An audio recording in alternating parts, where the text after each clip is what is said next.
Pemirsa, dalam debat Capres 2024, masing-masing kandidat diberikan waktu untuk melakukan sesi tanya jawab antar Capres. Ganjar bertanya soal posisi politik Anies, soal IKN, dan Anies membalasnya dengan bertanya kepada Ganjar soal keadilan, Kanjuruhan, dan tragedi pembunuhan anggota FPI di kilometer 50. Dan hari ini menjadi isu publik, saya barusan dari IKN.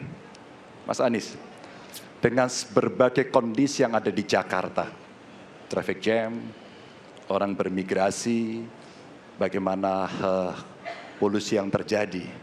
Saya ingin dapat statement yang clear dari Mas Anies. Apa pendapat Mas Anies ketika kemudian Indonesia sentris itu ingin dibangun, mimpi besar anak bangsa sejak presiden sebelumnya ingin dibangun untuk memindahkan ibu kota dari Jakarta ke IKN. Silakan. Bisnis keluarga masih tetap di sini, masih tetap ada masalah. Karena itu kami berpandangan masalah yang di Jakarta harus diselesaikan dengan transportasi umum yang dibangun. Kemudian yang kedua, menambah taman yang dibangun, transportasi umum berbasis elektrik. Dan itu semua dikerjakan untuk membuat Jakarta menjadi kota yang nyaman, aman. Kita harus menghadapi masalah dengan menyelesaikan. Lalu yang kedua, terkait dengan IKN. Ketika kita memiliki masalah yang masih urgen di depan mata kita, di Kalimantan sendiri, kebutuhan untuk membangun sekolah yang rusak sangat banyak. Membangun kereta api atau jalur tol antar kota di Kalimantan itu urgen. Yang merasakan dari uang itu siapa? Rakyat. Sementara yang kita kerjakan hanya membangun tempat untuk aparat sipil negara bekerja, bukan untuk rakyat dan bukan pusat perekonomian.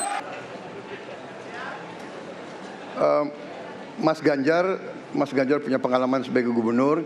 Saya ingin bertanya, bagaimana pemikiran Bapak untuk mengatasi pengangguran yang masih banyak, terutama lulusan sekolah dan sarjana yang belum tertampung.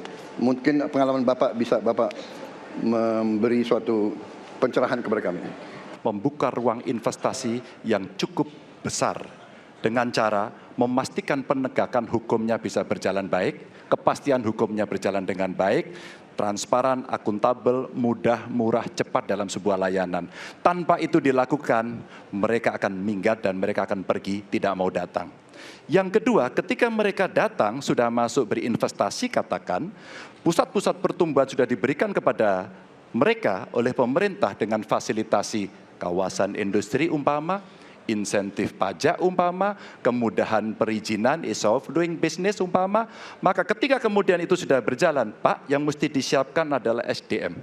Ketangguhan SDM untuk menjemput itulah yang kita siapkan. Apa itu? Sekolah vokasi, nggak ada yang lain. Dan kemudian SDM inilah yang kita bisa pastikan bahwa mereka sampai dengan 12 tahun mesti sekolah dan gratis. Yang menarik perhatian dan perlu kita bahas di sini. Peristiwa Kanjuruhan dan peristiwa kilometer 50. Di situ proses hukum sudah dijalankan. Tetapi rasa keadilan masih belum muncul. Pada saat ini kita menyaksikan masih banyak pertanyaan, bahkan keluarga-keluarga korban masih mempertanyakan. Karena itu, saya ingin bertanya kepada Pak Ganjar. Saya posisinya adalah ini harus dituntaskan. Ini harus bisa menghadirkan rasa keadilan. Bukan saja soal legalnya yang sudah diselesaikan. Saya ingin tanya posisi Pak Ganjar di dalam dua peristiwa ini. Terima kasih. Jawaban saya, bisa. Jadi dalam pemerintahan ini mesti berani untuk tidak lagi menyandra persoalan-persoalan masa lalu sehingga berlarut-larut. Sehingga apa yang terjadi ketika muncul terus-menerus akan menjadi sensi. Sensi terus, karena tidak pernah ada keputusan. Maka cara-cara ini mesti dihentikan dan kita mesti berani tegas.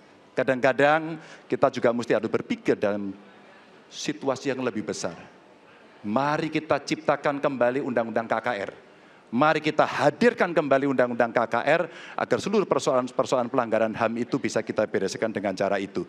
Sehingga bangsa ini akan maju dan tidak lagi kemudian berpikir mundur karena persoalan-persoalan seperti itu yang tidak pernah dituntaskan.